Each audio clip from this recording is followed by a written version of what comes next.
welcome to the 295th episode of the Video Games podcast, where we talk about any game at all, including new stuff, old stuff, and anything in between. If we are playing it, we'll be talking about it.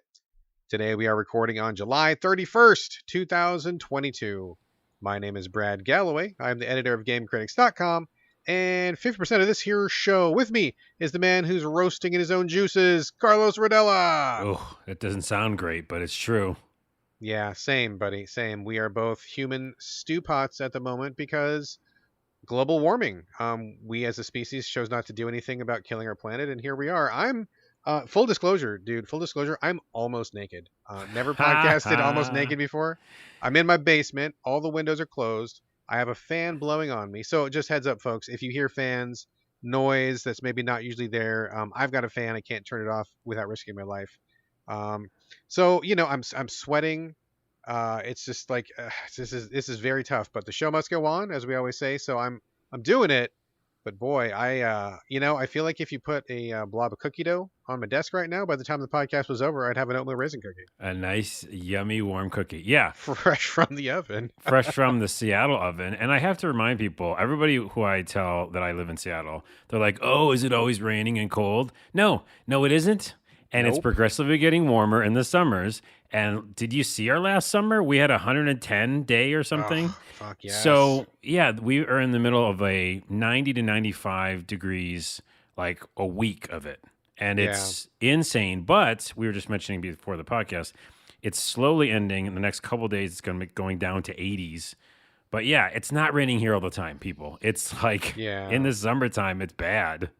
Just a quick tangent on that, not to get too far into this, but, historically the Pacific Northwest, for those people who don't know, or maybe global listeners in other countries, Pacific Northwest, which is like, Washington, Oregon, maybe Idaho if you want to count that, has always been really temperate and really mild. And historically, people here in the Pacific Northwest do not have swimming pools, and we do not have air conditioning because historically we have never needed it. It's been kind of cool, cloudy, rainy, really, really, really, really mild.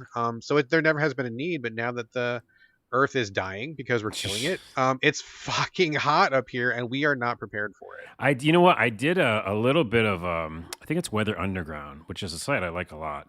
They have a lot of statistical information, and I didn't expect to talk about this, and we'll jump right into games after this. Yes, but we will. Quickly, I did look back at like highs and lows because I wanted to see like, oh, maybe, 19, when I moved here like in 97, maybe it was, just as hot or something.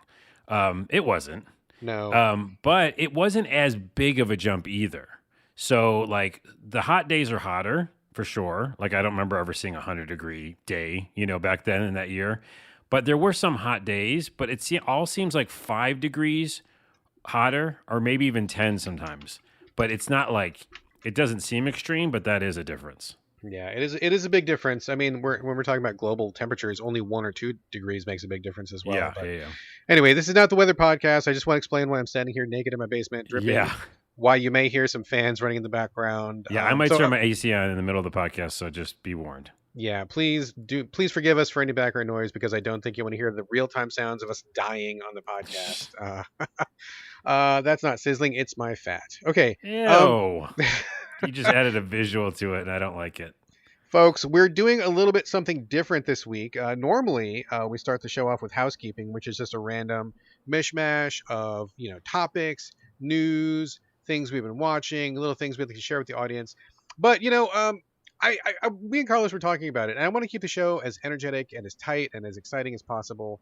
So we're doing a little bit of change up. I think the house is closed this week. We're doing some fumigation. We're going to just not be there, get an Airbnb somewhere, locally sourced, of course.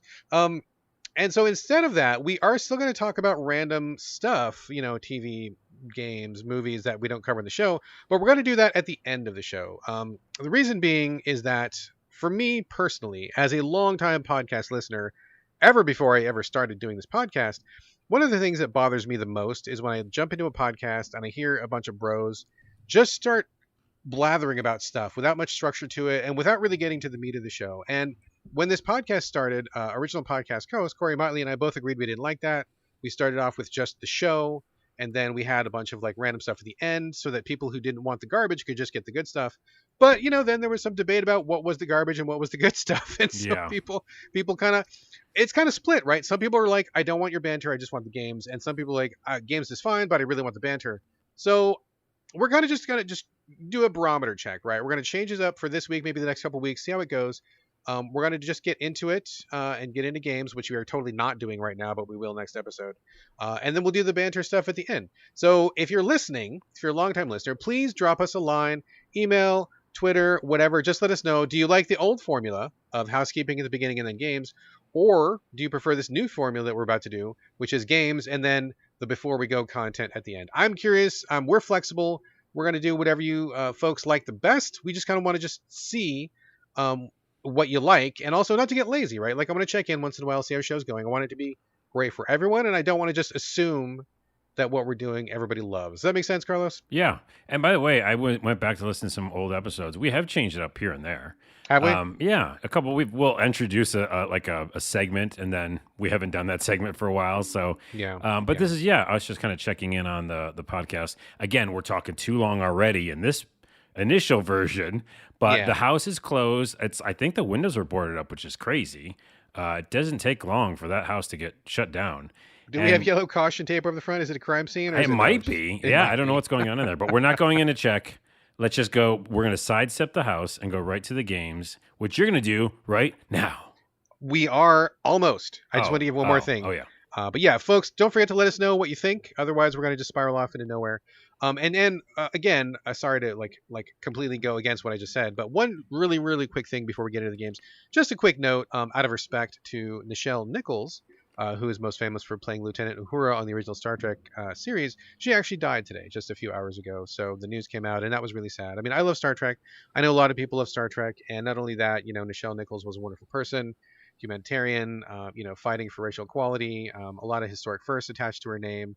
And she was somebody out here who was doing something and making real change, really, really real change. And I just really respected her, and she will definitely be missed. So I just wanted to say that first. I feel like that definitely deserves a mention at the top of the show, not the end. So, rest in peace and rest in power to Nichelle Nichols.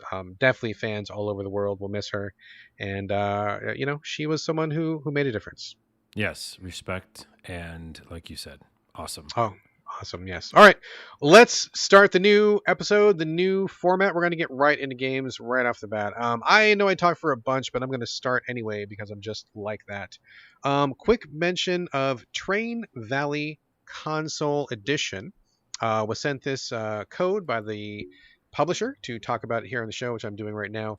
I looked at the trailer of this, and it looked like some kind of a sim railroad track, top down, put tracks down, run trains around, kind of station building. Looked kind of like a cool little fun, relaxing thing. Have you seen Train Valley, Carlos, or do you like trains at all? I don't think I have an opinion either way on trains, but I'm looking at the pictures of it right now and the videos. It's reminding me of Roller Coaster Tycoon. Kind of, right? Like, kind of. That's kind of what I thought I was getting into. So I'm like, oh, I like trains. My son is a train. Correction. He was a train maniac as a child. He's slightly less a train maniac now that he's 13, but he still loves trains. And every time a train game comes up, he's like, Dad, can you get that for me? I want to play that. So I'm like, oh, let me check this out. Maybe my son will like it. So I got the code and I jump in, and I'm going to sound like a broken record, Carlos. I know I will, but I just have to say, developers, publishers, anyone out there, if you're making a game, please, please, please take the time to do a good tutorial, because I need it. I am not the kind of gamer who likes to be handed a mystery box and then I need to sort through it and try to figure out what fits where and who does what and where it goes and how it works. Yeah. I do not enjoy that. That is just me, full disclosure.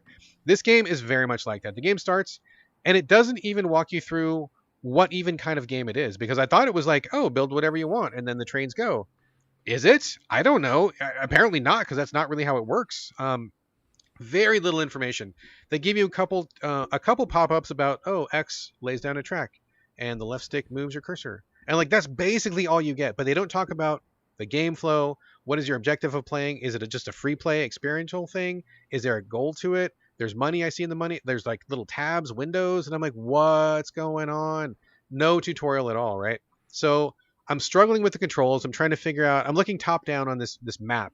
There's a train station at one end, train station at the other end, train station on the bottom, and just like a bunch of like trees and stuff in the middle.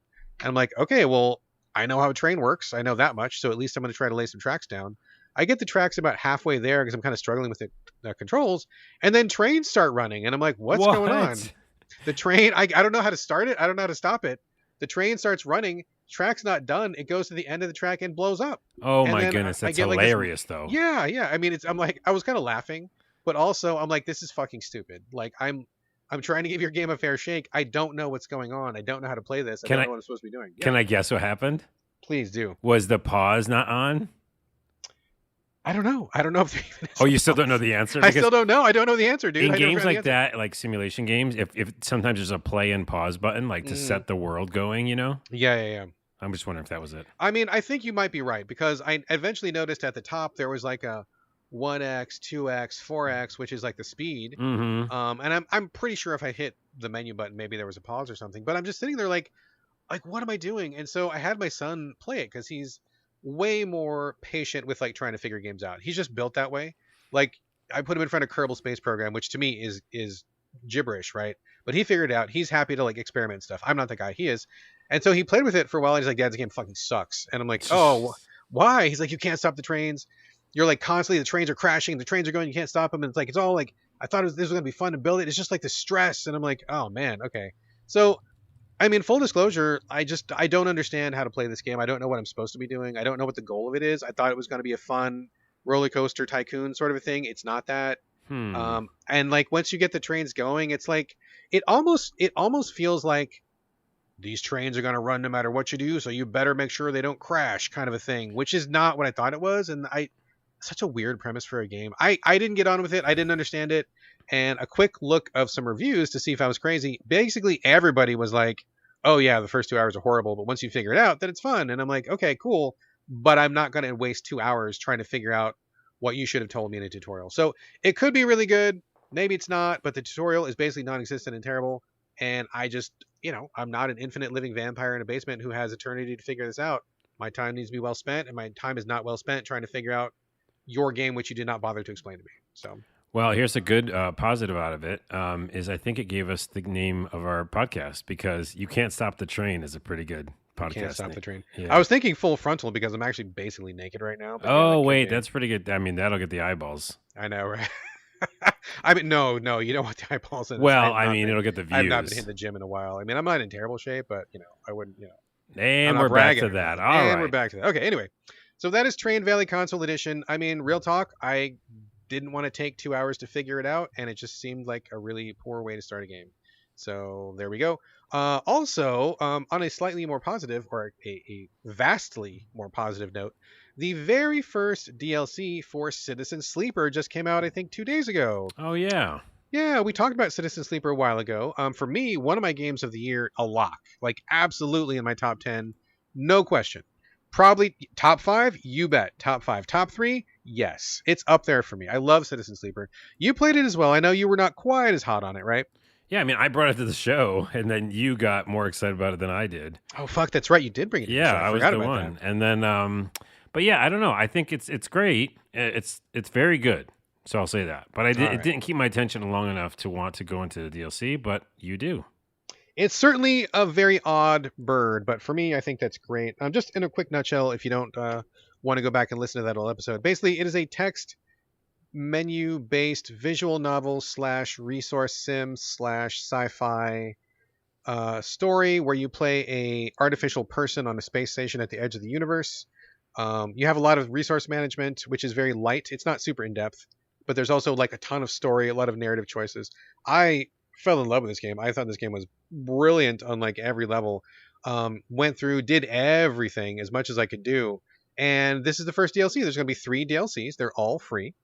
This first one is called Flux. It's now available on all platforms. And I'm not going to give away too much because this DLC is pretty short. I think it's maybe 2 hours, probably less. When I started this game, okay, so let me back up a little bit. When you finish the game first, there's many, I think there's like, I don't know, 8, 10, 12 different endings. And depending on which one you get, it'll leave you in a different state, right? And so the ending that I got I was free to keep on grinding as much as I did. So I did a little bit because it was just fun. And I started this DLC with like lots of resources. So when you start this DLC, it has a tight time limit. And I think it's fine. Like I am not telling the developer to make it harder or make it more difficult. That's not what I'm saying at all. I'm just saying I had a lot of resources when I started. So like when these challenges popped up, a lot of the things that they give you time to go get, I already had because I had been grinding, right? But I understand not everybody's going to be doing that. Some people will be starting this game in a much different position than I am.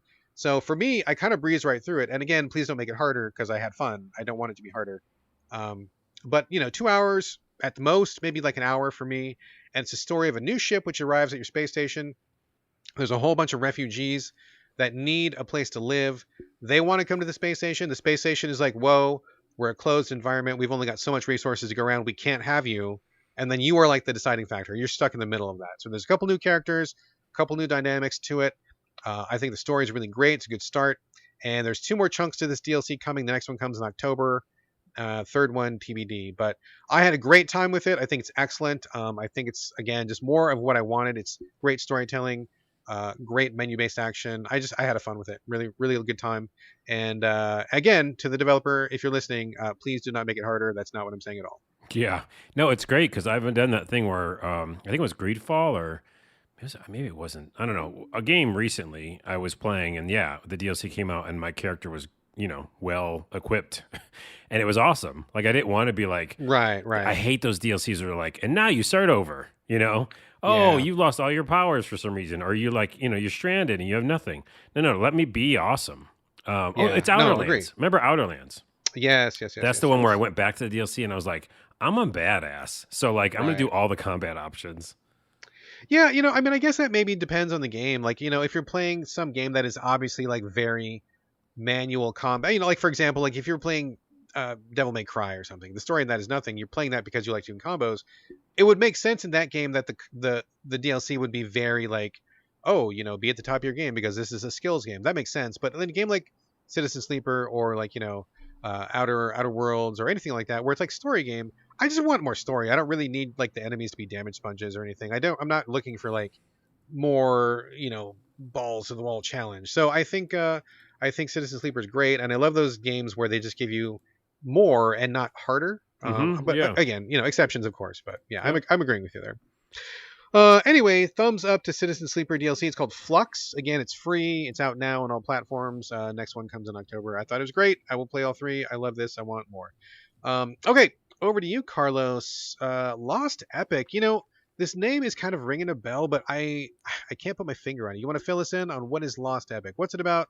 Where are you playing it? How'd you find it? I found it on PlayStation and I've been looking at it for a while. It's 2D RPG, but more like Souls-like RPG. And it also has Metroidvania kind of stuff in it where you kind of backtrack a bit. And it's, again, all 2D. It looks similar to that game, Odin Sphere. Remember that game? Oh, yeah, from Vanillaware, sure. Yeah. So when I saw it, and it says RPG, which, by the way, is very like misleading lots of times. People use that term all the time. I just thought like 2D RPG I can lose myself into. I would love it. Let's do it. And so, unlike other people who like go to reviews before they buy games, I often just hit purchase because I'm crazy. So I did that with this game, and yeah, I probably should have read a review or listened to a review on a podcast because I thought it was more a traditional RPG, but 2D and scrolling, right? And maybe grindy a little bit, whatever. But no, it's really more focused towards the Souls-like genre. Really? Okay. Yeah, and you wouldn't think that from the pictures either. And I guess there's other Salt and Sanctuary, I guess, is 2D and Souls-like. That's true. So there are games like it, but this one is very anime, very colorful, just beautiful. I like the art style and stuff. And so, yeah, I was just really excited. The action looks really good. So I'm not having a bad time with it, but here's the setup. The story, all that stuff's throwaway. You're a character trying to fight monsters that are big, right? And Right. and there is kind of an underlying story that you're fighting the gods, which is pretty insane because they're like, I guess, dicks. and doing like bad stuff. So it's like humans versus the gods. I mean, at this point, show me a game where you're not fighting the gods. I feel like that's kind Right. of the go-to these days. It is. So, and then of course monsters and stuff. But what it is you have that. It's very much like Metrovania. When you hit the map button, you can see like little boxes of where you are, right? And then you can see the map and stuff, little offshoots where you can go. And there's like a god in each stage or something. So you have to go to find that god and then beat him. But at the same time, you're basically like, just fighting all these little mini bosses along the way and just equipping things and finding new, resources and stuff like that. Now there's a lot of like cooking and like resource grinding and stuff. So grinding for resources to do stuff like that. But that isn't very fun. And I don't really want to do that. But it seems like it's a big part of the game. And then, yeah, you're going along doing combos and stuff. And the minute to minute gameplay of the action stuff is really fun. Like it's really fucking fun. And that's what I initially was excited that I got it, But then as I open it up, I realized you're not getting experience points. Want. You're getting crystals, right, from every enemy. Right. You're getting bigger crystals from bosses. You're doing things like, all the quests are like, kill 10 of these things. Right, so when you're in the area, you're going to end up getting that reward anyhow. And then the skill tree is a book, and it has 20 pages, and it's I guess it starts in the first page, and you can once you unlock one skill, the next one next to it will unlock. Sure. And you do that with the shards or whatever they are, the gems. And at some point though, when you just do like big like achievements, just a random skill would just open up. And so it's like you have to wait for the story to get to certain skills. Oh, like they're tied to your progress in the game then. Yeah, and I don't think I've played many games like that, and I didn't like it because then I can't even spend the points on what I want to until I've done something, right? And then just one will pop up, and then I can be like, oh, I can add stuff to that section now. It was weird, and there were a lot of reviews I read after the fact said it's overly grindy, which is true. I mean, listening to it, it sounds grindy. Yeah, and just kind of going back through areas that I don't want to do anymore. Some areas you can skip the enemies, which is cool, but some areas will block off the access point. You know what I mean? Oh, yeah. So it's like, oh, there's 2 big bosses here. You can't leave yet. Like, right. Fuck you. Ugh, I hate when the games do that. I know. And then they give you that one spell or skill or whatever it is to like go back to the hub. So like Souls, if you die, you'll like have to go find your shit. So I've never died yet because I just would go back home, if I'm like low on health. Right. But that's just not super fun either. So I don't think I like it, and it sucks. I did buy the money when, bought the game with my own money. I think it was a mistake, and it sucks because I really like the look of it, and I like the feel of the gameplay. But yeah, I don't like what it's making me do, I'm looking at it on Google as we're talking here, and I do think it's very attractive. It is very reminiscent of like Vanillaware or something along those lines, like colorful, like well drawn sprites and stuff. I mean, it looks appealing, but yeah, what you're describing, I don't like that kind of game. I know some people really get into it, and that's cool, but that is definitely not for me. And I probably wouldn't have bought it anyway. And listening to you talk about it now, I'm definitely not going to get it. But, you tried it and you gave it a shot. It sounds like you gave it a fair shake. And it's just unfortunate it wasn't your jam. Too much action, not enough RPG, right? Yeah, there's no RPG, really. Yeah. And it's just more like it's too much. It's actually more good action, but too many Souls-like stuff attached to it. Yeah. And the skills are random. By the way, I'm not going to remember the name of it, but I went back on PlayStation Experience or whatever the hell I have, whatever the subscription service is called. Yes. Talk about a branding issue, Jesus. I know. I don't even know when I have it. And this won't be a long tangent, but I did play a game that was 2D from olden days, like a PS3 game, and it was an RPG. It was too cutesy for me. That's why I stopped it. But it was definitely more what I thought this was, which is like I don't know, when you go left to right and you kill things, you get experience points. You don't remember what game it was? I can't think of it right now. Some sort of battle princess. Battle Princess is a game, I'm pretty sure. I think that's a title. I guess we can look it up real quick. Princess. Keep talking, I'll look it up. Look up Battle Princess PS3, maybe it's it. But she was a princess, and then she, like, the king was a frog? No, the king was a duck. The king got turned into a duck. And I was going to bring it to the show because it was funny, but I stopped playing it because it was just too cutesy for me. Battle Princess Madeline, is that one? No. It's like just too 2D side-scrolling. PS3. All right. Well, you're going to look it up at some point. We'll put it in the notes if we find it. Whatever. My point is, this game is not that. And even that game I liked better because, again, I just want like a more 2D side-scrolling. I gain experience points. So let's Um, talk about this for a second. I feel like this is a really good tangent point. So I feel like I'm sure you will agree that people these days are using RPG like a little too cavalierly. And I don't know that we're going to solve it. We don't need to come up with like an official definition right here and now. But, I think when someone says action game as opposed to action RPG, if they only put in like a skill tree, for me, that doesn't qualify as an RPG. What do you think about that? yeah, I mean, you can have skills in like a third-person shooter. Right. You know, Like having a skill tree I don't feel like qualifies enough as an RPG. So I feel like that's just like a little bit of depth to an action system. So like when I see games that are like, oh, it's an action RPG, not really. It's just an action game, but you like level up. Like you don't have all your skills open from the beginning. I mean, I guess with this game that we're talking about here, Lost Epic, like what would you have needed for this to turn into an RPG? Like more story, or more like you said, leveling up, like more like what would you have wanted out of well, this? it's very simple, and again, this is to any developers listening. I just want to play the shit out of this style of game, which is 2D. I gain experience points from any enemy, right? And not again, no fucking shards or gold or any of that stuff. I mean, I can have gold to buy things, but and let me go wherever I want. And I didn't mention this in this game. There's areas you can't get to yet. Like because you don't have a certain weapon or something. So literally, I can't even get to certain sections. But I want basically full freedom to go left to right or right to left to any place that you have on this map, right? Like you would do in any RPG that's open, Okay. and then gain experience as I do that.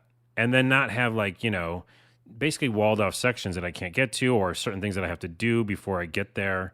And also, yeah, again, experience points, not shards that are attached to things like that. It's But really for you, simple. yeah, I mean that sounds pretty simple, and I think the key. Correct me if I'm wrong. It sounds like the key for you is it's not the combat. Like I know some people feel like if it's not turn-based combat, it's a non-RPG, which I think we both probably don't disagree with. So you're fine if you had like the freer movement, experience points, that type of stuff, and it doesn't have to be turn-based. Like it'd still be like real-time combo-based action would be fine with you. Yeah. And Okay. also, it's like, um, I mean, add a little bit more story too, because obviously this story was very throwaway, and it's like, hey, this is overarching theme, and that's it. And like again, traditional RPG stuff, like a hub town that's an actual town, not just like the same lady you go back to every time and level Right. up with Right. her. Right. By Right. the way, so to finish this thought, it is Battle Princess of Arcadia's. Arcadias. Oh, okay. Okay. And I know now I'm looking at the video why I stopped it. It had a lot of what I'm talking about, which is left to right, kill monsters, get experience points, and it felt like more traditional progression. The problem I stopped it is because it mixed in strategy elements where you had like a party of people and you had to like command troops in a 2D setting, and it was very weird. Like you Interesting. had to be like, okay, all troops defensive positions, and then they all did that so they didn't get killed, and then now attack. And if they attack, then they have no defense, so they could die easily. And it just felt very weird. So that's why I stopped that game. Interesting. So, like, you're saying that, and I'm like, oh, okay. Well, maybe I should check that out because that kind of sounds like my Oh, jam. So maybe nice. Again, I that's how will. it I'm happens. googling it. It looks okay. I'm not going to talk about it now. Maybe I'll check It it out. was All right. really, really fun, and then I stopped because I was losing battles because I was confused. Right. So whatever. Okay. Anywho, Anywho, Lost Epic seems like maybe not a hit for Carlos. We're gonna pass on that one. Okay, let's move on to a couple of really interesting choices here. People who listen to this podcast know, or if you know me in person, if you know me from Game Critics, I barely ever play PC games. I mean, I think I only play like I don't know, adult themed NSFW games on the PC or something because I like consoles, like handheld, like the Switch. I like to be sitting on my couch. I love having a controller. I'm just a console guy, always have been, always will be. But I do make the exception here and there. And this week was a week full of exceptions. And I will say that they were good exceptions. I didn't really regret any of the time I spent in front of my computer. I'll start off with one of the first ones. We got a code for a demo, which is available on Steam right now. It's called Slay the Princess.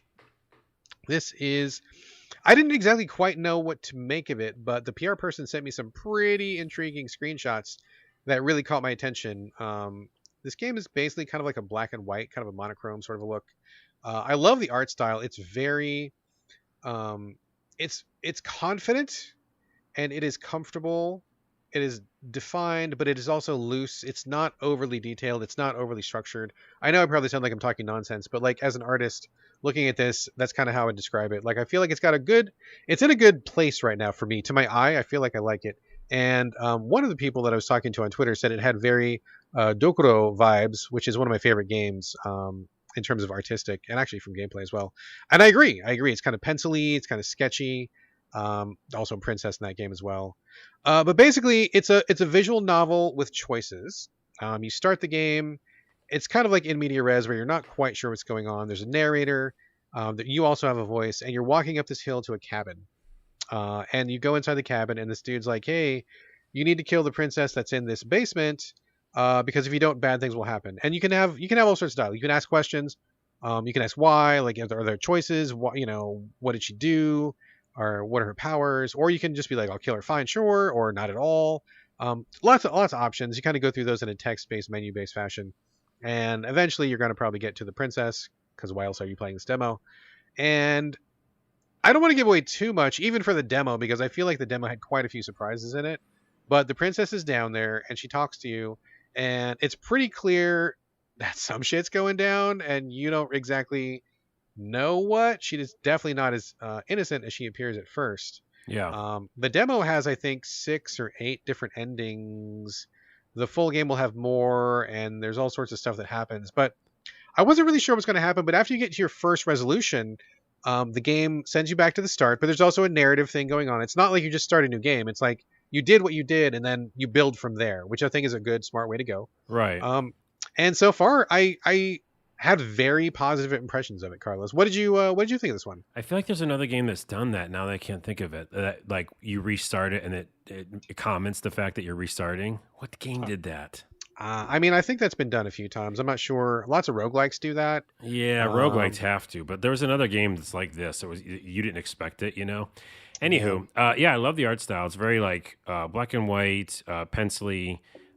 Drawn, but also like again, like you said, very confident in the fact that it has its own style, and also has this really weird visual effect where you move the mouse around and it like moves the background and foreground I around. noticed that too. Kind of unsettling. It's pretty cool. It is unsettling. I think that's obviously on purpose. That's pretty cool, and I don't think the other game had that, which we'll talk about at some point soon. So yeah, I really liked it. Without spoiling anything, you know me. I think you know by now. You're Mr. Cannon. You're Mr. Cannon. I'm Mr. Cannon, so I did one playthrough. Well, one playthrough with the additional, required playthrough, and I just basically did nothing that the game wanted me to do. Right. Yeah. And so I had a very, very interesting ending. But it lets you, right? I think that's great that it lets you. Right, which is again why I love these style of games. Yeah. And we need to bring more of them to the show because every time I play them, I really enjoy them. So. Yeah, I just really like it. I like the art style. I like the weirdness that happened in this. And yeah, I did play their first game before, so that we will talk about that after this. And so I kind of knew what to expect, but it's still a little jarring because they mentioned like this game has some, tough stuff in it. So dark themes, questionable content. Heads up. Yeah. I mean, I agree. I liked it a lot. The only issues I had with it were like just like basic UI issues. I felt like I had some issues with the text box. I wanted the text box to be bigger, and sometimes the text wasn't fully displaying as cleanly as I would like it to. I mean, that's super minor. They can totally fix that. But I really like the premise. I think the princess thing it kind of throws you for a loop because in games we are so often saving the princess, and to have your mission be to kill the princess is obviously very different. And the way they handle it, I think, is really fucking interesting. I pushed the limits of it as well, just like you did. I tried to resist what the narrator wanted me to do, and the game lets you do that. I think that's great. Love that they allow for that. And some really unexpected stuff happened. I mean, I love this. I think this is great, and I definitely recommend it if you like visual novels, horror visual novels. But my feedback for the developers is, number one, fix that text box. Like, I want to be able to read it at a glance and not have to really like fuss with it as much. Did you notice that at all, or was that just me? I think it was just you. Which text box? Not when she talked, it was pretty clear. No, I think her dialogue is on the screen. It was just like I felt like the sentences were not coming up in the text box the way that I wanted them to. Same thing with Scarlet Hollow, which we will talk. It was even worse in Scarlet Hollow. We'll talk about that in a second. But yeah, I just want just work on that text presentation a little bit. It's kind of bugging me. The other thing, maybe you'll disagree because I know your hearing is much better than mine. But like when the people were talking, the narrator of this game and your main character, I felt like they were too similar. They both have like a British accent, and I felt like their voices, even though they were not the same person, or at least I don't think they were kind of in the same basket of like tone. And so when I was watching what was on screen and I wasn't like really focusing on my ears, I often couldn't tell who was talking. And so that was a little bit confusing to me. Granted, maybe other people don't have that problem. Maybe that's a me problem. But I would like their voices to be more distinct or to somehow just sound a little bit different because that was kind of tripping me up. Did you notice that or no? Is that just me? A little bit, but my con is actually in that same area, which is, and it's a big gameplay area, which they're not going to change. But it's the only thing I didn't like, which is weird. What's that? And again, to foreshadow a third time, it's kind of tied to their first game.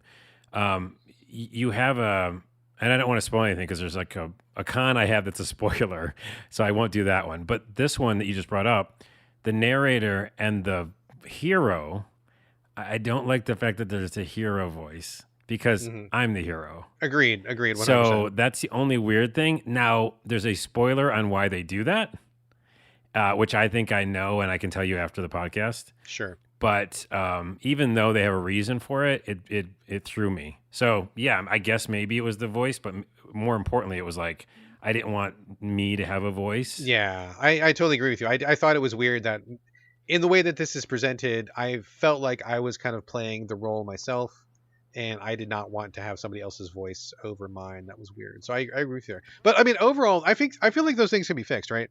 But I feel like the core of what they're doing, the tone, the concept, thumbs up. Like I totally want to play this. Oh, I forgot my last con. It's on PC. Get it off PC because yeah, I want to play this on Switch. This is perfect. Like I don't want to be standing at my computer. Standing? Clicking. Wait. Yeah, I have a standing desk. Oh, well, there's an issue. Standing at my desk for more than 20 years. So it's not the standing part. I don't play games on my computer. I don't like to be at my computer unless it's for work. So I would love to play this on the Switch. I think this would be perfect for the Switch. You don't have any small details. I mean, you can size up the text. I would jam on this so hard if I could like just play this in bed and just like click through the dialogue and do the different choices. So I would beg the developers, please bring this to the Switch. I think it's perfect. Just like, adapt it. Don't just port it. I would buy this like day one, no problem. I will also concur that it's awesome and everybody should play the demo. Come on, it's a demo. And I just can't, I want to play the full game because we got endings, but the endings were, I don't know this. I didn't work on the game, but I have a good idea. They're way early, obviously. Like totally, this game's a long game, right? 10 minutes in, you get an ending. That's not a whole yeah. So that's why I want to know the full, the story. And then on top of that, even with that weird con that I gave it, which is like the narrator voice, I know they're going to do something with that. That's really fun and inventive. So I'm still on board for it. I just want them to know that because I see what they're doing, and I know where I have an idea where they're going with it. So, but yeah, I think for a demo, it's just a little jarring. Yeah, well, I think that sounds like 2 thumbs up from us. I mean, I dig it a lot. I just really wanted to be on the Switch. Please put it on Switch. Carlos sounds like you really like it. I think this is good stuff. So that's a thumbs up times 2. Yep, for Slay the Princess. I like it on Steam on sitting down on my desk, chilling with my big wide screen. I like it. I wasn't sure what you were going to say after big, and I had a few guesses, and that was not it. I have a big mouse. Cool. It's weirdly huge. It's like I shouldn't have this mouse. It's like the size of a basketball. Yeah, okay. It's pretty big. I'm trying to move it right now. It's heavy. It's too heavy. Yeah. Too heavy. Okay, so let's keep this vibe going. Carlos mentioned the developer. Will you look up the developer real quick while I talk about this game? I know it's on the tip of my tongue. Hold on. It's like a cat. Yeah, black tabby something. Something like that. Their previous game was called Scarlet Hollow, which seemed to be a pretty well-received visual novel horror game, kind of in the same vein as Slay the Princess. The PR people sent us a code for Scarlet Hollow as well as Slay the Princess, so thank you for that. Wait, can I do an asterisk there? Yeah. 1, it's Black Tabby Games, and 2, Black Tabby Games. They sent us a code, which is great. But behind the scenes, you sent it through me. It's in Twitter, and I tried it, and it said, "You already have this game." And I'm looking at my library, and I just see Slay the Princess. I'm like, "No, I don't." So I thought you gave me bad codes, right? And so then I realized I bought this game last year. So you already had it. I did already own it. Work because you already had it. And it was like further in my library. You know what I mean? Like down further. Down further. So anyways, that's my little asterisk. we had a fun little go around until we solved that particular mystery. Yeah. I'm sure the PR person's like, "Oh my god, who are these fucking noobs?" Doesn't even know he bought a game. Doesn't even know he had this game. Jesus Do they even Christ. have a podcast? I don't Oh believe my them. god, they even play games.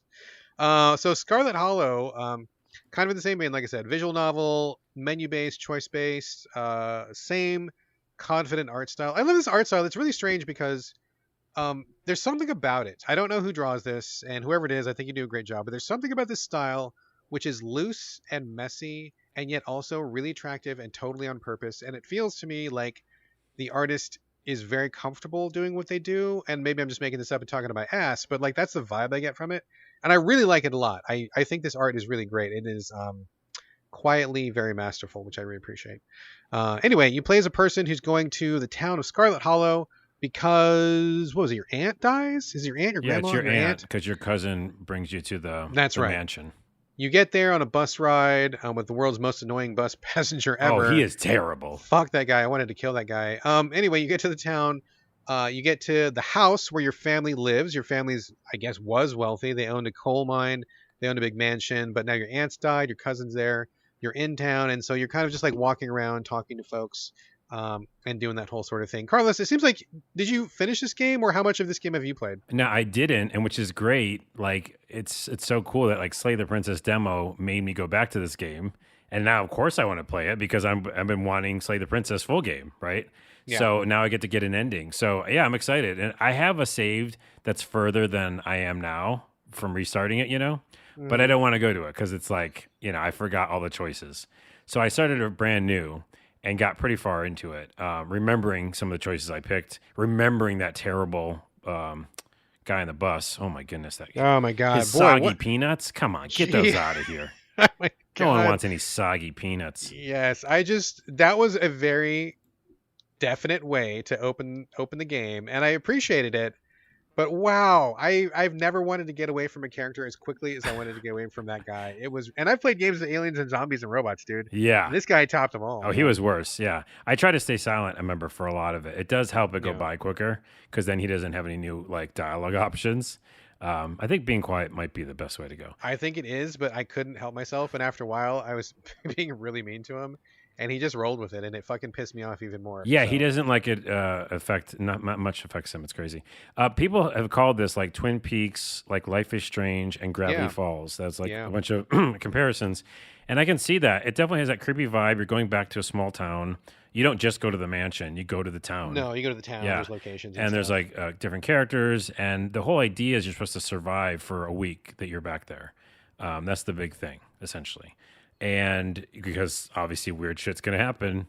And I love it. I really, really like it. And I like it more so far than Slay the Princess in the fact that like you get to put your name in, again, going back to those RPG elements in a way, but you also get skills. And you get to pick skills in the beginning. Yes. And so I picked the ones that I would normally have, which is like mystical, because I want to see how the whole world is entangled with each other. And keen, because I want to, I kind of have a sense of people and their energy. And so it made sense to me that I would get each skill you pick, you get new dialogue options.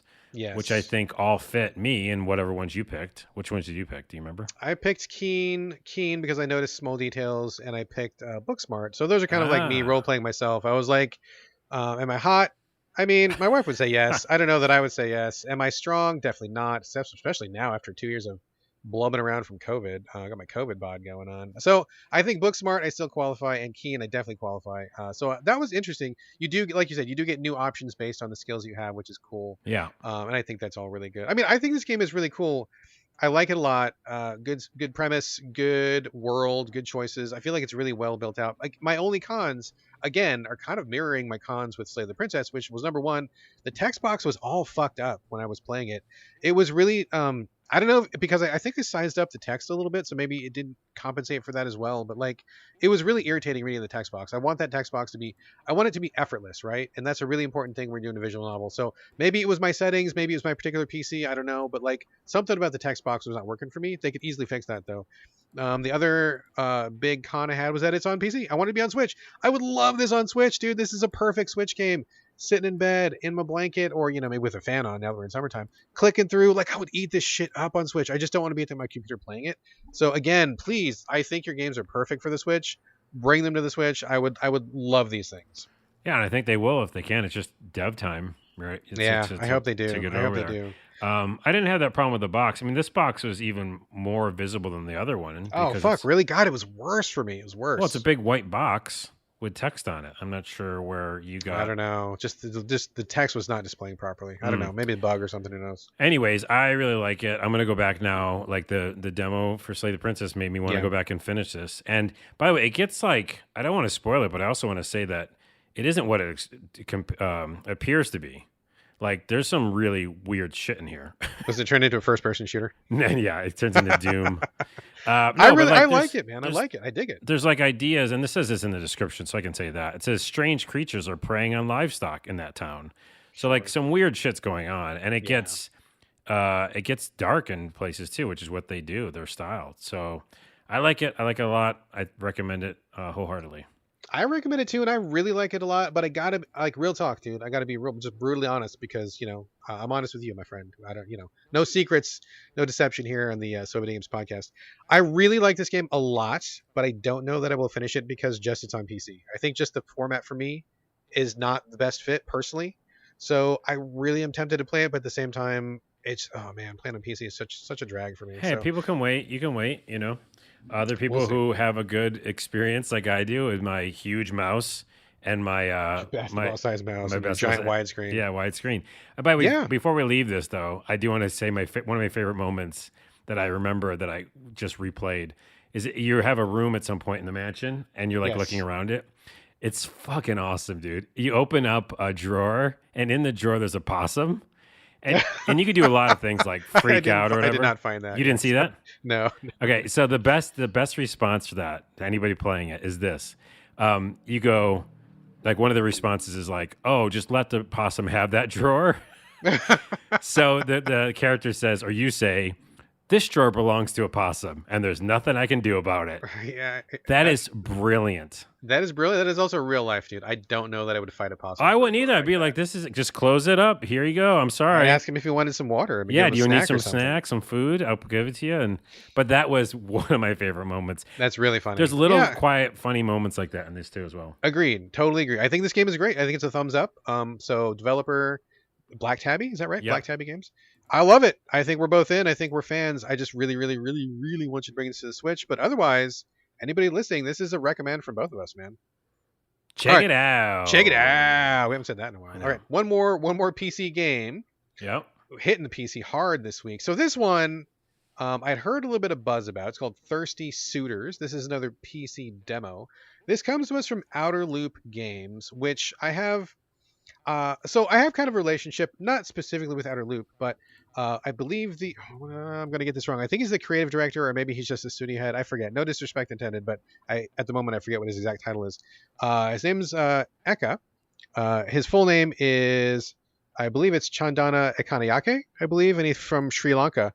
I've known him for years. He started working at Uber Entertainment, which is not called Uber Entertainment anymore. But they were doing Monday Night Combat on Xbox 360 a billion years ago. Do you remember that? I do, but I don't remember playing it. Oh man, it was like an online. Those guys were way ahead of their time. I feel bad for them because they were trying to do like the the get your friends, do the grind sort of online. What's that? Not. I mean, kind of like Fortnite, but not really like Fortnite. But what's the other one? The one's coming from the Titanfall people. Where you drop in teams of 3. What is that? Apex Legends. Oh yeah. It kind of reminds me of that a little bit, where you got a team, everybody's got a specialty. You're just doing like loops and stuff. Game critics at that time really fell in love with that game. Like we were organizing. I think we did a couple of live podcasts that we were playing that game as a site.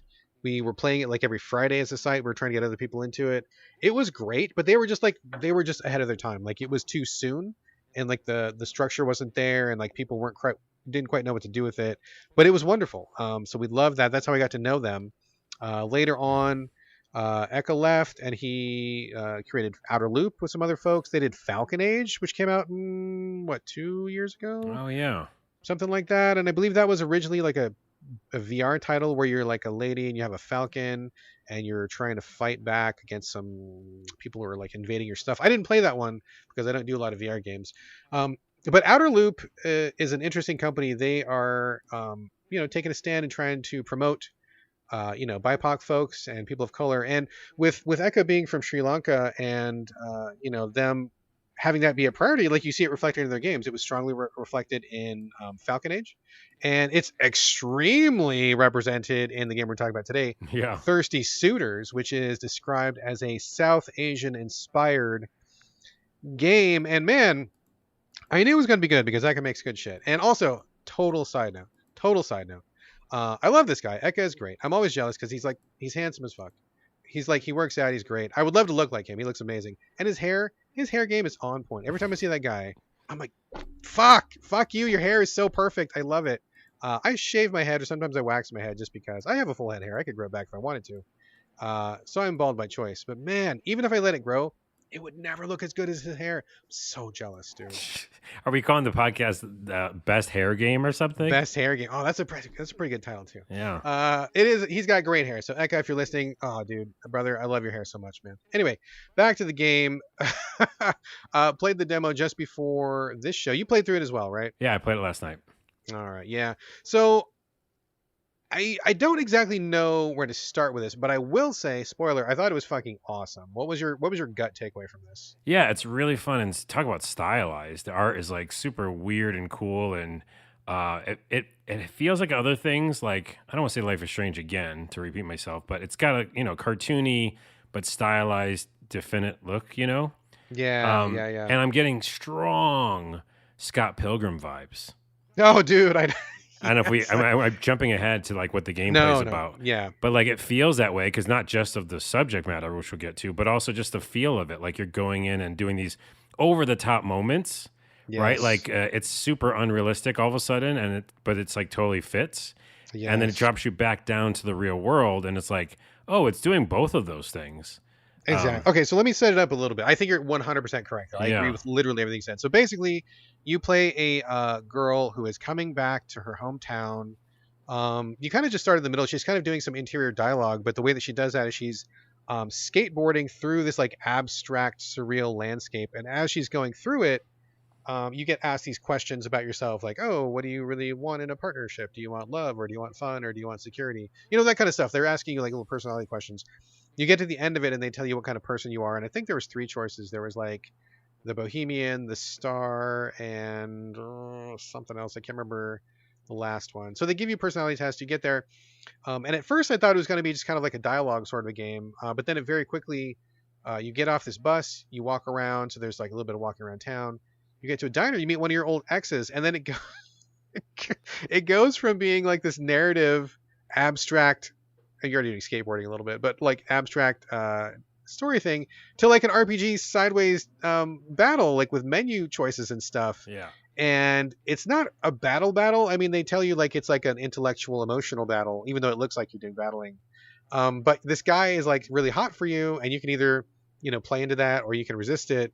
But ultimately, the goal is to kind of like reach I don't know, some kind of like settled relationship status with this person, whether that's just friendship, you shake hands, walk away, or maybe you can instigate something with them. But like what I'm saying here does not even remotely capture like how over the top and bonkers this is in the best possible way. Yeah. Like the dude that you meet is like dressed up like she even says he looks like a Bollywood star, which I thought immediately. He's got like gold chains, he's got these baggy pants, he's got the hair and the beard and stuff. And she is like way more low key than that, but they're facing off and they're doing these like over the top moves and flashing, and you can choose all these different menu things that are like emotionally based, like, oh, flirt with him or make him angry or, like anything like that. I just like the battle was so over the top and so strange in a good way and so colorful. Like I was like in, dude. It feels like Persona with, like you said, Scott Pilgrim, I think is exactly a good call out. And then like some other just like, South Asian influence, like they say themselves, and whirled all that together into a game. I mean, I was just like, I was digging it, dude. I was 1,000%, and I love this vibe. Dude, that's like a Bollywood scene, right? You have like all of a sudden a dance number out of nowhere. And then Scott Pilgrim, you're like talking, the characters are talking, all of a sudden like, now I will battle you. Yes. which is almost, again, anime and Persona. So it's all those things. And yeah, it was shocking because I wasn't ready for it. I was so surprised, dude. Because you walk around, like you said, in in quotes, an RPG-ish mode where you're like talking to different NPCs and you're doing that for a while. And you pet a dog and he does a kick flip on your skateboard, which is hilarious. And and then that happens. But then it made sense. And I like the special moves because one of the special moves is like make him feel bad about himself or something. Oh my God, yes. And when you do that, he can't attack you because he's like just, or he's like, oh, it was Thirst Trap. That's right. Because obviously Thirst Trap, yeah. So you like flirted with him a little bit and he's like, oh my goodness. And yes, his boner prevents his brain from working. And so he's vulnerable to like your other attacks. Yeah, that's what it was. And it was really great. So, and by the way, my ending was with that first one was, I just became friends. And it worked out like in that way. So I would be interested to see if there's a few different endings for each character. But yeah, it's just really fun. And then I didn't get to the cooking part, but I saw there's cooking in this game. Oh, okay. Yeah, I didn't get to that part. After you finish that one, at least for me, once I finished the showdown with that guy, there was like a quick cutscene and then that was the end of the demo. There was not really? more to it. Yeah. Oh, okay. Yeah. So I guess I was at the end then. Because I saw in the game, some screenshots of her cooking and I heard the cooking's part of it as well. But yeah, it's an amalgamation. Is that the word? Amalgamation of like genres in a way. Because the skateboarding was actually fun in the beginning. They do controller support, by the way. So I had a controller, found a controller, had it. So I was doing that little skateboarding. So yeah, what a weird, cool game. Yeah, and honestly, I mean, really, we're kind of like bearing the lead here, right? Because this is like, I am not from South Asia. I am not a South Asian expert, nor on Sri Lanka either. But like, clearly, these people are not white, and I'm like, that's awesome. Like, they are dressed in a way that is, not what you would normally expect from your average run-of-the-mill, RPG or whatever. And I was into it, dude. Like, I was loving the style. I love that guy came out in his Bollywood fashion. Yes. And I love that she had like, like the nose ring and the skateboard and like how she looked and her hair and everything.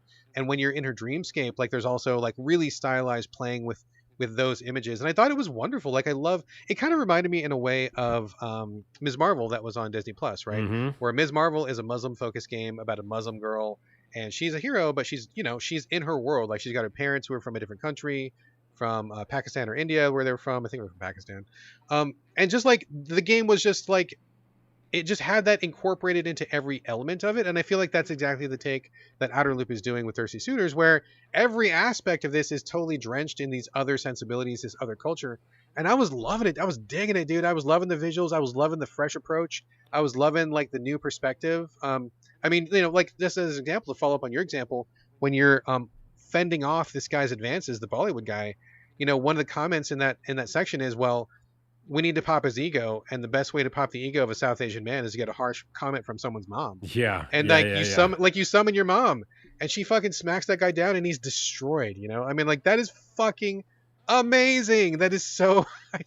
I was laughing, and I was so charmed and cool. Like, I love this whole thing. Like, everything they're doing, love it. I want all this stuff. I want to go through this entire game. I want to play this game right now. And just to wrap it up, some people. One other nod to support your claim of the Scott Pilgrim, which I think is entirely correct. When you get to the end of the demo, the guy that you talk to, the Bollywood guy, he goes back to meet your main character's other exes, and they're all in a group. And he's like, hey, she's back in town. And they're like, so what? And, they're like, we're her exes. And he's like, yeah, I know, but we can like work it out. We're going to get back, whatever. It totally looks like a group of like super villains. I don't know, they're villains or whatever, but it looks like a group of super villains, and they're getting ready to like, have that Scott Pilgrim, like, versus his exes sort of thing. Yeah. So I was, it doesn't show very much, but I was kind of checking out their body shapes. I mean, it seems like a variety of body shapes. Seems like there was men and women both represented, so it kind of implicitly implies that your main character is, bisexual at the very least. I guess. She broke up with her girlfriend, I think, in the beginning. That's right. Yeah. That's right. Tyler, I think her name was. And so I'm like super progressive on all fronts, and I love the mashup and the genre. Really exciting stuff. I think this is very, very fun. I knew this was going to be good because Eka doesn't make bad things, but it was beyond even my expectations, and I'm super, super excited for this. Well, to add to that though, like as I'm looking at some of the GIFs, and people should go to the Steam page and look at the GIFs. Yeah. Wish list. Wish list, please. Like to your point about the cultural representation, all that stuff. I love it. I mean, I want to see more of it for tons of different cultures and backgrounds. Yes. But like Yes. that's why I want to do the cooking in this so much, because talk about like authentic. Yes. This one gif I keep watching, she grabs a knife and she's like doing a spin and been cooking this perfect meal, and then I don't know, and then on top of that. That representation, which is awesome. The skateboarding looks fun. Like we didn't get to do it much in the demo, but I'm looking at it in the, the video and the GIFs and stuff like that. It looks like it's like pretty good skateboarding. So I'm a sucker for skateboarding. Were you using your controller for the skateboarding? Yeah, I was, and it was really All right. fun. I was too. I a little bit rough, but this is like so early. I'm sure it's going to be totally fine, and it's not even really the main part. But I'm super excited for this, dude. I really can't wait to play this game. It is exceeded expectations. I can see why people are excited about it. I think they're right to be excited. I think Outer Loop should be excited because this looks like a fucking winner from start to finish. So if the rest of the game is as good as the demo, dude, I'm in for some good shit. I'm in. All right, Thirsty Suitors from Outer Loop Games. Check them out. Wish list if you can. Give these guys some support. I think this is fantastic. All right, moving on to the final game of the show. Agents of Mayhem. You knocked me over when you brought this to the show, dude, because I played this when it came out 4 years ago. I don't even know how long it's been. But this is coming from the developers of Saints Row. This came right after Saints Row 4, and they were kind of still doing the Saints thing, but kind of doing something new. Third-person open-world action in the Saints flavor. But I haven't thought about this game in a million years. So when you brought this up, I'm like, wow. Like, again, Carlos dips his hand into that magic hat, and instead of a rabbit, pulls out some game that just I never could have predicted. So I'm very much looking forward to your take on this. Well, the reason why it happened is also a little bit of a story. I went over to local shop Game Over Video Games. If you haven't been there, check it out. I like supporting local video game shops. They still exist. You need to support them. They're awesome. So I went over there and was trading in some stuff, which is still a thing, by the way, at places like shops like that. Trading things. Yes. I don't. Oh, tell me after the show. I don't understand. It's fun. Anyway, so I had some extra cash at the end of it, and I was like, just I look around, and what I've been doing at that shop specifically is going to the PS4 section. Now I know a ton of the stuff, or if not all of it, is probably online, right? Digital. Yeah, I can just download it. But by just being in a shop and kind of like looking at box covers, which I used to do as a kid, it's fun, A. And then B, every once in a while I'll find a game that I wouldn't have found through, the homepage of PlayStation, right? Right. Which is case in point, Agents of Mayhem shows up. And it goes, open world game, which I always am a sucker for. It looked like Crackdown, and I had, didn't have a new Crackdown. And I was like, of course, and Volition. And I'm like, okay, that's Saints Row people. I don't even know when this came out. So like you said, for you, it was like right after Saints Row. Yeah. For me, it's like randomly now in 2022. And I want a game like that. So that's why it fit my, feel right now. Because I was like, I want something fun and action over the top. And I was been watching the previews for the new Saints Row, which is coming out very soon. August, right? Is it August? I think Boy, it's that August. seems very right around the corner. I didn't realize it was so soon. I think it's the end of August. So anyways, I was just kind of watching a lot of previews for Saints Row and just wanting more of that stuff, which is, a certain genre that you just get then feel for. It's also very much a Crackdown game, right? You remember it. Oh, dude, I love Crackdown. Yeah, and I remember this one as well. It's very, very, like Saints Row plus Crackdown, a little more action focused than Saints Row was, especially towards the end when Saints Row got kind of weird and abstract, but in the best way. I love Saints Row. But yeah, it was kind of a Crackdown. The open world, choose missions. You had different agents. They all had kind of different powers. You would fight little bosses that were like in open world and stuff. Am I kind of on track with that? Yeah, and then the other Crackdown thing is obviously you're picking up crystals everywhere, right? So it's like all go to the highest building or whatever, wall run it and then get the crystal. So there's that collecting thing. But the thing that I thought you would like, if you remember this, is that there's cutscenes and they're cartoons, like 80s cartoons or 90s cartoons. Oh, that's right. They're kind of done in like the G.I. Joe fashion, aren't they? Yeah, Something G.I. like that? Joe, He-Man, I don't know, old stuff, old school style. And it really works well because the whole game is stylized to be very sharp and, cartoony and really over the top. Even though there's overworld stuff or open world stuff that's like, people walking around. If you shoot near the ground, they'll scream and run. And, there's like cars driving. So there's like GTA stuff in this, but it's all like super simplified, right? You're not Exactly, yeah. You're not like looking for the believability of it. You're not going No, in. no, it's way over the top and stuff. It's Yeah. way, not cartoony in the cartoon sense, but cartoony in like the unrealistic. Everything is to 11 sort of a sense. Yeah. And then again, you can kind of do whatever you want in this open world and no one's like going to come after you. It just feels like you just have a lay of the land. You could do whatever you want.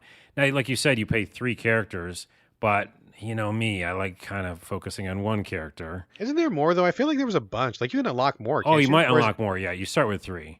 Yeah, because you make teams later. So I didn't get that far, but I'm going back to it because it is a fun time. In general, you play the demo, so it shows you all 3 characters and all the different kind of skills they have. It's just really fun. Like it's over the top. Crackdown meets Saints Row meets like 80s, 90s cartoons, and it just all felt good. Like every move felt good. Like nothing, I didn't feel like I died because the controls I was fighting them or something. Everything felt fun. I felt super powerful. I didn't really worry about dying. And sometimes you just need that in your life. You know what I mean? Just jump into true. that kind of, I'm going to be a badass. I'm going to upgrade myself continuously and have fun. So, yeah. And by the way, I got it at $5. Wow. At, that's Game Over that's, Videos. that's hard to beat that. I mean, that's like less than the price of a large coffee at Starbucks or something. So yeah, Game Over Video Games, I mean to say.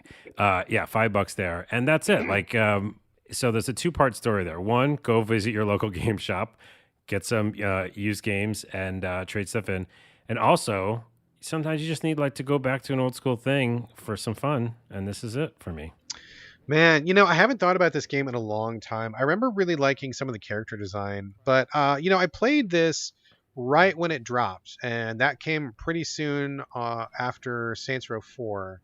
And Saints Row 4 is a very special video game. That is a very there's just not much out there that's like Saints Row 4, and if you know, you know, and if you don't know, it may look just like another GTA sort of clone, but I assure you that it is not. And it was just like as someone who loves Saints Row 4, I'm like, there's no way in the world they're going to top this, and they didn't, right? So they pivoted into Agents of Mayhem. And to be perfectly honest with you, I don't remember when it came out, a couple years ago, but I remember not liking it that much. I mean, part of it was because, so fresh after Saints Row 4, anything would look kind of shabby after that, right? Such a hard act to follow. But I remember having some roughness with it. Like I remember, oh gosh, like the controls or the systems. I can't remember specifically. I'll have to look it up because we did review it at Game Critics. But I remember being kind of cool on it. But now I wonder if my feeling would change. Not only because we are so much further out from Saints Row 4 now, it would basically just kind of be coming to it new. But I bet that the developers have really rebalanced it and patched it since it launched, right? Like, I mean, I played it. That was the rawest version. And as we always say on the show, the best time to play any game is at least 6 months after release because they've rebalanced, patched, polished, all that stuff. So I played the worst possible version of it right after playing one of my favorite games, which, is probably not a great way to enjoy this game here. Yeah. So I don't know. I'm kind of tempted to go back to it because I remember thinking a lot of it seemed pretty cool. So maybe you've inspired me to bring it back up. Well, I'm going to read a couple of reviews real quick, and I think that's it. Like we talk about that on the show all the time. Timing is a big deal. Big deal. I mean, you can be totally like right now if they had Elden Ring 2, okay, never mind. I'd play Elden Ring 2. But if they had a game that you just finished, and there's another game that's just like it, especially like you said, it's literally from the same people, some of the same people. Yeah, same team and stuff. So I get it. But now, randomly out of nowhere, I want that kind of a thing. In the Steam reviews, a bunch of people are saying like, it's just dumb fun, which is great, and that's what I think. People have said single player Overwatch, but with less porn. That's a way to think of it. With less porn? Yeah. Or more porn? Less. I feel like this is really, or I mean, debatable because I felt like there was not porn, but like cheesecakey stuff. Oh. In this one, no, I haven't seen too much of it so far. No, not at all. Actually, I was going to say the opposite. The other thing I like about it is there's quite a bit representation. Like going back to that. Yeah, there's definitely diversity for sure. But I would like a diverse array of porn. That would be fine. You can add both. Yeah. Oh wait, that's a good podcast name. What'd you say? Diversity of porn. That might get us flagged. Never mind. Yeah, we're gonna. But yeah, no, I think that like a lot of the Steam reviews are kind of what I'm saying, which is like this is like fantastical, over the top fun. Obviously, I got totally my money's worth because I paid $5 for it. But even if you bought it at $20, this is a good, solid, fun game that's ridiculous. And again, another review said, it takes me back to the early 360 PS3 days when things didn't have to be complex, which I think is interesting. A little blanket statement, but because there's complex games back then too. But yeah, I think it's just fun. I'm gonna write this down because I feel like I would like to revisit it. I think that'd be an interesting thing.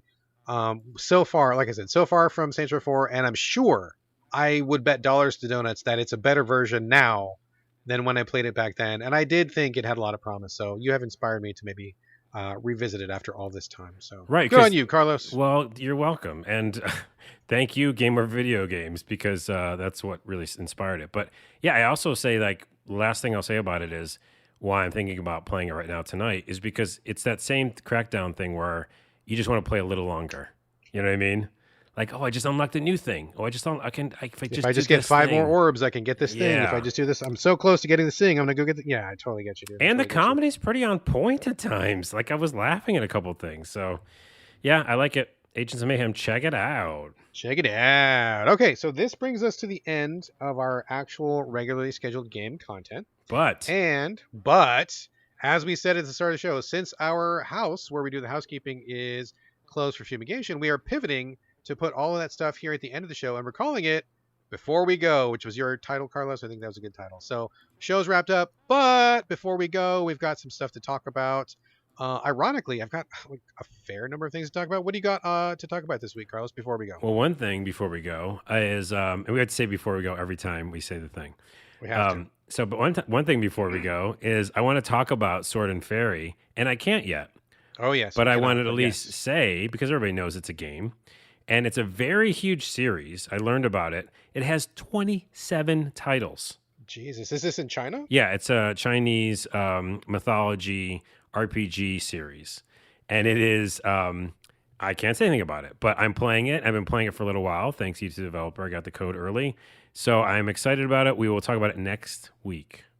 Next week, past embargo. So look forward to Carlos's impressions of Sword and Fairy, Together Forever. It's not Together Forever. Yes, it's a very specific one. Excellent. What else you got? Before we go, also, GTA 6, do you know, has a female protagonist? It's funny that you mentioned that because I did not know that, but I could have guessed that because people on the internet were losing their fucking collective minds. Not the cool people that I follow, but a lot of shitheads were. I always find this funny when shitheads don't realize the games they like are political. But then one thing changes. For example, now there's a female protagonist. They're like, games are political. Fuck yeah. Okay, it's been political the entire time, you assholes. So I saw a lot of people saying it was woke and blah, blah, blah, and political and blah, blah, blah. And I didn't know it was a female protagonist, but that would have been my very first guess. Also, so is Tomb Raider like an issue for them? That's like a game from PS1 era. You play as a woman. I mean, I could go back a million years, even Atari games probably with women protagonists. So that's a ridiculous non-talking point. Like no one should be talking about. It's fucking stupid. Also, I mean, it just shows how short-sighted. It's like the same people who like all of a sudden don't like Rage Against the Machine. How they come out and make a statement about like Ukraine or something and like, oh, don't get so political. Okay, oh my goodness, ignorant douchebags. They've been political from the start. You just didn't. You were too stupid to realize it. That's a real. I mean. That's a real thing, dude. No, I mean, I can't believe that really is a question because obviously that's what they were doing since the beginning. Them aside, Rage Against the Machine aside, what you call it? GTA 6. Oh, I'm just guessing that they're probably, I just feel like they're going to probably make a male playable character anyhow. You think? Oh, I feel like they're going to fold and they'd be like, and you can also be this person later on in the game. That is a really good question. Now, I don't think they've ever done that before. Have they? They have not made interchangeable protagonists. I'm not talking about GTA Online, but like in the main game. No, the main game 100% is 3 guys. Is 3 guys for the most recent one. But before that, you've always were just like a single set character. Yeah, before 5, you were. Yeah. So I think it would be breaking tradition for them to let you change your character. But I also like no shade to anybody who likes GTA, but I also think it panders to the lowest common denominator and it kind of appeals to like the worst of us sometimes. So I wouldn't be surprised if they realized, oh boy, like all these people who can't handle a female protagonist. Yeah. Maybe we will have a male protagonist for these guys. You heard it here first, which I don't do many of those in this podcast. You heard it here first. There's going to be at least one guy that you can switch to because GTA 5 had 3 characters, right? So the new norm is that you can switch. and you have that technology and how to do it. And then yes, GTA Online, as I played it, it's just all a bunch of young dudes who are mad. Yeah. And so they want to be a young mad dude. I'm almost going to guarantee it's going to happen. Yeah. Yeah. I think you're right. I think you're correct. Well, we'll see. To be fair, I don't have the greatest amount of love for Rockstar. I think they're a very problematic company for many reasons. So I'm not like super jonesing for this. I can't say that I'm the biggest GTA fan. So whatever. I mean, whatever happens, happens. I don't have a lot invested in it, but it will be interesting to see since it's debatably like the world's largest game. I mean, we'll see. Yeah. I have only two more things, but you go do your things right now. Okay. Let's see. Let's. I got a couple TV things to talk about. I got a news thing to talk about. Let's talk about games since we're talking about games. The new PS service, whatever it's called, PS. I have no idea. PS. No one bonus, knows. No one knows. PS Party. I don't know what it's called. Whatever their thing is, there's already games that are leaving the service, and the service like just started. I was seeing some people talk about it online, being like, "What the fuck? This thing just began like a month ago, and you're already getting games off of it." So there's a whole list up, and it's really interesting that they're already removing some games. So some of the games that they are removing from the service, I guess if you had that tier, I'm not sure if everybody has this tier. Maybe we don't. It's really confusing, and honestly, I think PlayStation kind of fucked up with their multiple tiers and stuff. But Shadow Warrior 3, I think, just left or is about to leave. Siberia, NBA 2K 22, World Rally 10. Red Dead 2, Red Dead, and Red Dead Undead Nightmare are all leaving very soon. So the service just started, and they're already saying, hold on to your butts, we're taking some stuff away. I have not seen what they are adding, if anything, so we'll see how that goes. But I thought that was a pretty strange move, considering they just got it off the ground, and people are still getting used to it. Well, case in point, we don't even know what it's fucking called. We don't know what it's called, and I have it. But I will say this to defend PlayStation for a second. One, Xbox Game Pass has games leave all the time, right? That's sure, normal. But yeah, I mean, yeah, but not right after they started. I mean, they had I think it was 6 months before anything left when they started. This is like a month after getting off the ground, dude. Yeah, I guess timing's bad. Like these days, but I think that they are always plan that. Secondly, I would say, I think you just said something like, if they even add anything new, yeah, they add something new all the time. So that's not an issue. Like, it's not like they're taking stuff away and then you're just getting less and less. Like, they're always adding stuff. Like, I'm sure they would. Yes. Well, I know. I turned my PlayStation on. So that's not it. It's just that, what are they adding, right? Like, is it stuff that I want to play? Sometimes that answer is no. So yeah. Well, we'll see. Just a heads up, if you wanted to play any of those games I mentioned, you better get in there quick because those games are leaving. Let's see. Let's talk about the real world for a second. Did you see the news about the Necrobot spider? No. Is this something depressing? It is depressing and gross. We are rushing towards apocalypse. This apocalypse dystopia. So this is a real news story. This is not bullshit. Some scientists at I forget which college it was. They were studying dead spiders. And they're like, if you don't know about spiders, they have a different circulatory system than people do. They're not mammals, they're insects, their body works differently. And their internal organs and their muscles work kind of like on a hydraulic fashion, excuse me. So they took dead bodies of spiders and rigged them up to little hydraulic contraptions. And it turns out that you can use a dead spider body as a mechanical gripper, and it will grip 150 times its normal strength because, I don't know, it's dead and it doesn't feel pain or something. Like, it is like a zombie spider carcass. Zombie spiders. Rigged up to a machine. Yeah, they're using it for... initially, they're saying we can use it for very small gripping things, like for microchips or for, I don't know, little things that you drop. I don't know. You drop something small, you need small fingers. Don't use your fingers. Use a dead spider hooked up to a hydraulic thing. And for me, I'm like, I get it. But at the same time, I feel like something's weird about this, and I can't help but think they're going to rig one of those, Boston Dynamics dog AI things attached to it. Yeah. We're going to have like these hydraulic spiders 100% walking all over the place. I don't need that shit. So I don't know.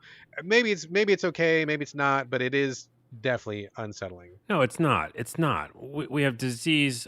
We have global warming. We have spider bots or zombie bots. Necrobots, zombie spiders, yes, and all sorts of things. I don't like it. I don't want to talk about the real world anymore. It's too horrible, man. I couldn't even make that up. What else you got? I was just going to pivot to TV real quick, or TV and movies. You want to talk about that? Or you got something else? What else? What else you got? I'll do that, and I'll have 2 game things, and then just before you go is a lot longer than we normally would probably do it. But go ahead. Well, no, but we're just before we go. Just one more Before thing. we go. Before we go. It'll never be one more thing. That's the joke. We'll be like, before we go, just one more thing, and it'll be like Yes. 5 things. That is exactly how it What's is. your TV So things?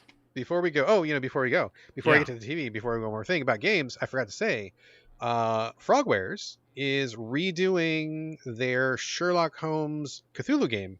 Came out several years ago on 360, I believe. And they said that, the war in the Ukraine is really affecting them. And so they want to keep being a studio. They want to keep making games. But considering there's a fucking war going on top of everything else, COVID and monkeypox and whoever, global warming, whatever, they're like, we have to be realistic. And so what they're doing, instead of getting a new game off the ground from scratch, they are redoing Sherlock Holmes Investigates a Cthulhu Murder Mystery, which is awesome, actually. I'm actually very excited about that because I love Frogwares games. And this is one of the Sherlock Holmes games, which I never played. And if you haven't played a Sherlock Holmes game, let me assure you, dear listeners, they're way better than you think they are. They're actually really excellent. Frogwares does a great job. So that was always one that I wanted to play, but it was kind of like too rough and on 360, and I didn't want to go that far back, right? So to hear that they are completely redoing that one for modern technology, but the same story, like Sherlock Holmes investigates a cult, becomes this Cthulhu thing. There is actual like supernatural stuff. Very exciting to me. It's going to be on Kickstarter soon. By the time you hear this podcast, it may already be on Kickstarter. Some of the stuff was still under wraps, and I got this information slid to me under cover of darkness, but it's okay to share. So keep your eyes peeled on the Frogwares social media. Keep your eyes peeled on Kickstarter. They're going to need some money to get this wrapped up. I think they're starting it. They just need the Kickstarter money to bring it home. And they've already made the game before, so you can feel pretty confident about this one. Very psyched. Very psyched. You like the Sherlock Holmes games, Carlos? I don't know.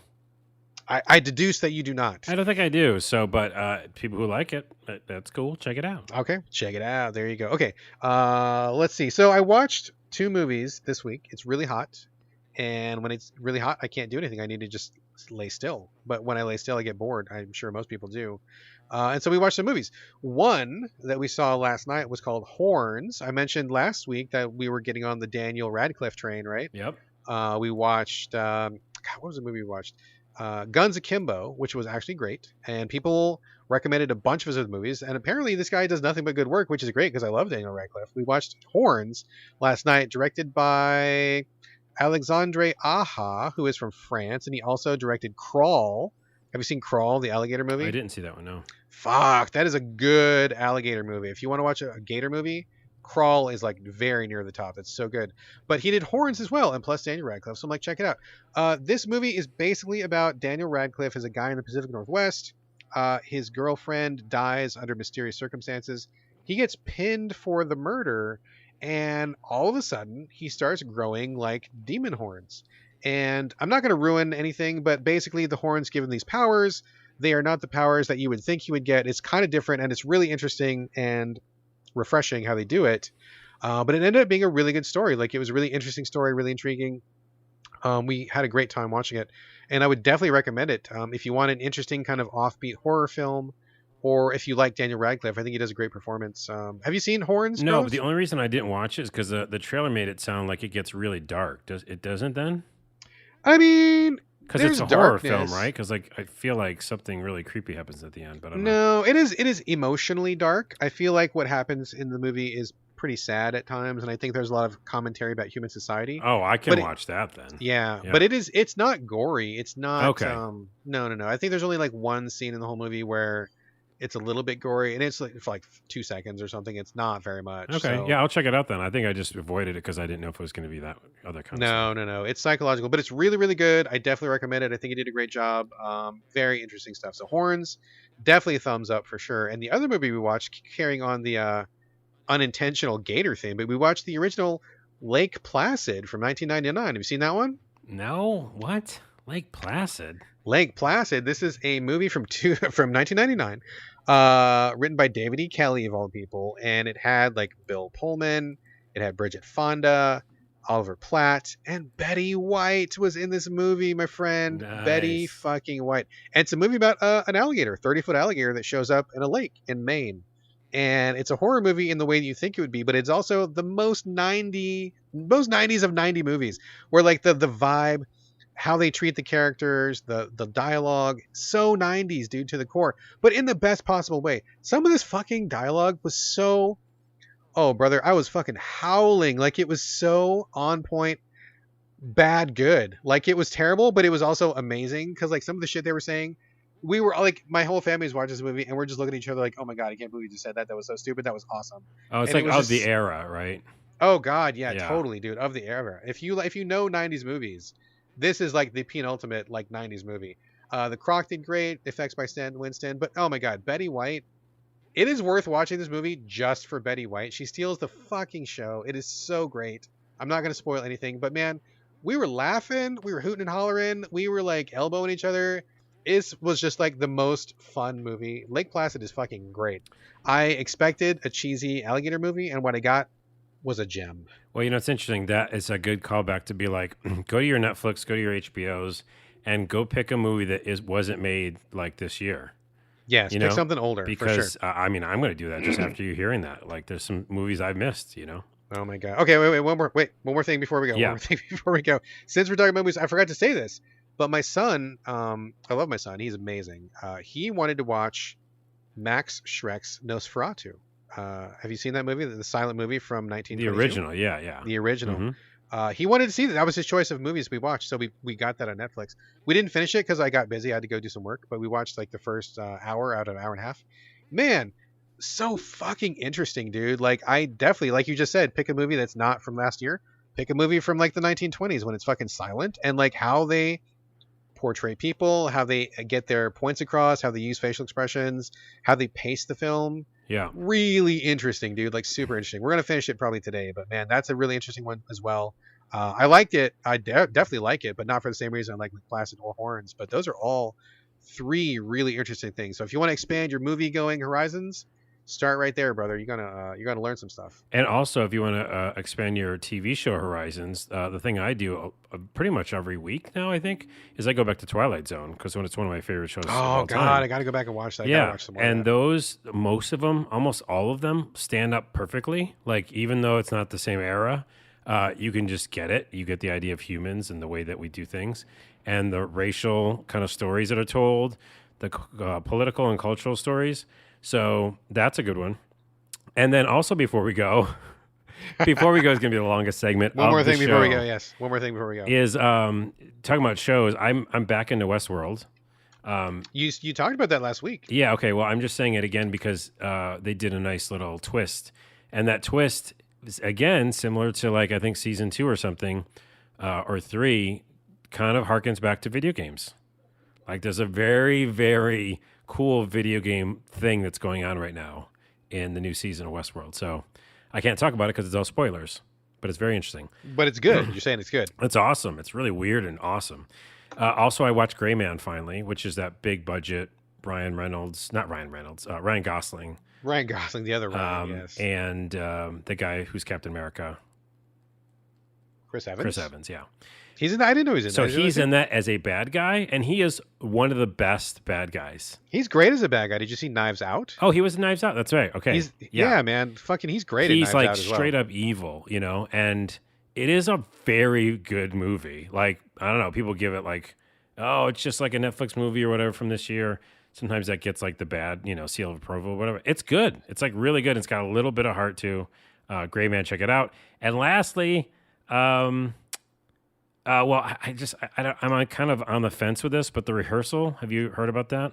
The Rehearsal? Not sounding familiar. It's What the is guy it? who did Nathan For You, which, have you watched that show? I don't even know what that is. Oh, well, basically this guy who like goes and does things in the real world and like sees how people react to, how does human behavior react to weird things that are placed in front of them. That was kind of his other show, and understanding what humans are about and stuff like that. So this one, he actually like, the first episode is very good, where basically he takes somebody who has an issue, and this guy has an issue, a real world person has an issue. He has to talk to his one friend who he knows is probably going to be mad at him because he's got to like tell her about a lie he's been keeping from her this whole time. Okay. So what the guy does is he creates a whole scenario that's fake that the real person can go into, like a video game, and talk to actors and like basically rehearse the moment. So Interesting. He does that a bunch of times. It's like a job. And then they work through like dialogue options, again, like an NPC, like what he should say, what he could say the character does this, blah, blah. And then the end of the movie, or end of the show, he actually does it in real life, and they have hidden cameras and watch it. So it's a fascinating watch, the rehearsal on HBO. Interesting. Yeah, wow. Okay, so that is very... God, I don't even know what to even do with that, but it sounds like I should watch the trailer. Yeah, it's flirting with the idea of like creating a video game world, like a virtual world to try stuff out on. Anyways, we're leaving. This is the end of the show. AI Dungeon is on Steam. That's all I got to say. Check that out. AI Dungeon is on Steam. Okay, and that is, gosh, I guess that's it. One more thing before we go is that we need to close the show, so we're closing the show right now. This is the ending, yes. This is the real ending. So again, folks, let us know what you think of this new format. Getting rid of housekeeping at the beginning and doing before we go at the end. Love to hear whether you like it, whether you don't like it, if it's fine, don't care, whatever. Let us know what you think, because we just want to keep the show tight and tuned and humming for you. So I definitely want to know what you think. But for now, how do you do that? You get us by email, sovideogamespodcast@gmail.com. You can also get us on Twitter @sovideogames, or you can get us individually. Carlos, where can we direct your traffic this week? How can people get a hold of you? I just redid my YouTube page, so you go check that out, youtube.com/carlosrodella, and that's it. All right, as for me, best way to get a hold of me is on Twitter, but you can find me on Instagram also. It's my name, BRADGALLAWAY, all A's, no O's. And this is going to do it for episode 295. Thank you again for joining us here on the Retooled So Video Games podcast, and we'll see you next week. In the meantime, this is bye from Brad. And bonjour from Carlos. Hey, it worked.